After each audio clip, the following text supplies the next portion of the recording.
Hello again everyone and welcome to my channel.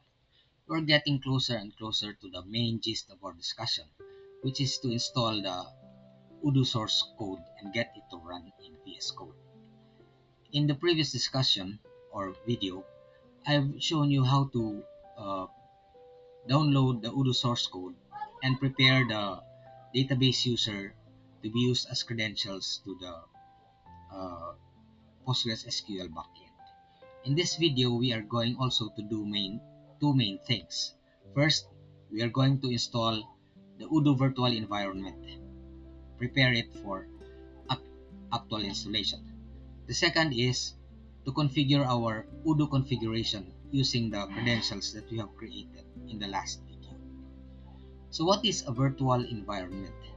A virtual environment is not unique in Odoo. It is common to all Python applications. A virtual environment is actually a folder that is used to store uh, project-specific Python libraries. We need to create virtual environments because without them, the libraries that we install will be installed in the Python folder, and different projects use different libraries. Without a Python library, our Python folder will be overpopulated with libraries that are not actually used by specific projects. So in a virtual environment, the Python libraries that are installed there are just the libraries used by a particular project. So a virtual environment is actually a folder within your Odoo project that is used to store the Python libraries that you use to run your project.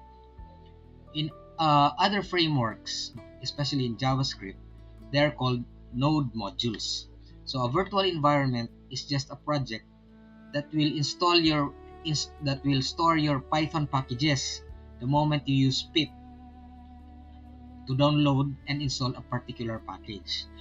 All packages that you install using pip will be installed to the virtual environment so that it doesn't get mixed up with other libraries specific to other projects. Let us try to do that now. Anyway, uh, the steps or the guide that is used to create the virtual environment will be seen or will be written in the description below. So we are using Python 3.12. So there's an existing Python 3.10. We will be using the 3.12 version. So here's the specific steps. First, we will open the Odoo project in our VS Code. Okay, so there it is. And then we will run the terminal. Okay, so we have it here. Okay, the first step is to create the environment using Python 3.12-m. So here's the particular command. Now -m vend indicate that we are supposed to create an environment folder. It's called .vend. So the name of the folder is usually .vend. Okay, it will be created in the root of our project. So we'll just copy this. Okay, go to our terminal and paste it there. Okay, so now you see a folder called .vend is also created. It will be where the installation of the packages will be stored. Now we have just created the folder. The next step is to activate it. So how do we activate? We use this process. This is indicated in the description below. Source.vend bin activate. We'll copy this.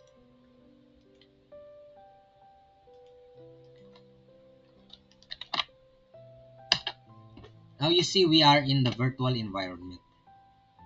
Okay, because there's a prefix that is written, okay, in our prompt. We can deactivate by typing deactivate. Okay? But it's always recommended that before you do any installation or coding, you should be inside your virtual environment so that you don't accidentally install a Python package in the Python folder. So before we start everything, always make sure that you have this prefix to ensure that all packages that you install will be stored in this folder. So now, let's go to the next step, which is to prepare the udoconf. I have prepared an udoconf in the description below. What is an udoconf? An udoconf is a configuration file. It's like .env.local in JavaScript. We use it to store the credentials in order to connect to our PostgreSQL project. Where do we need to create it? It should be in the root folder of our project. So therefore, we have to click somewhere outside of any folder. So let's say here, any file here, and then we create a file using this icon, okay, and we name it udo.conf. Okay. Now I have prepared an udoconf using our previous credentials we have created in pgadmin4. We don't create the database yet. The database will be created during the actual installation. So let me just copy it here. So it's this.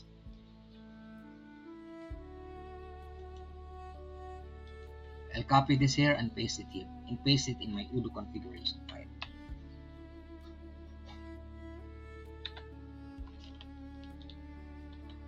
Yes, there it is. Control Shift V. So let me explain. So first we have the database credentials. We are connected to our local host, and then the database port in PostgreSQL.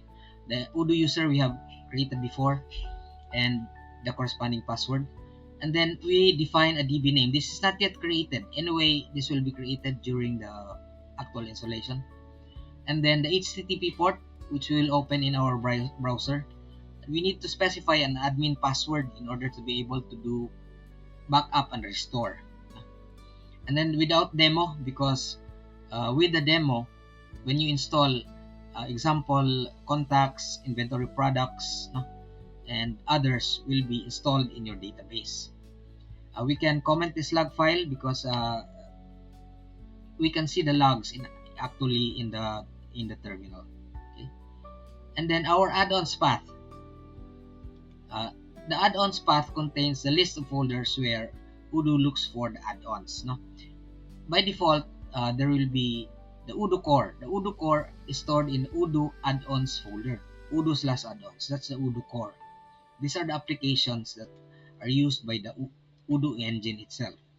Now, the add-ons supplied by udo itself is found under add-ons. For example, you have the inventory there, you have the purchase app there. Okay, let's look for inventory.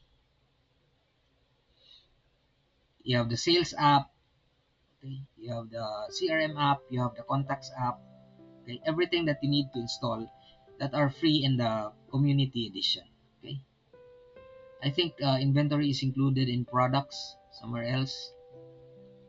Let's try to look at that.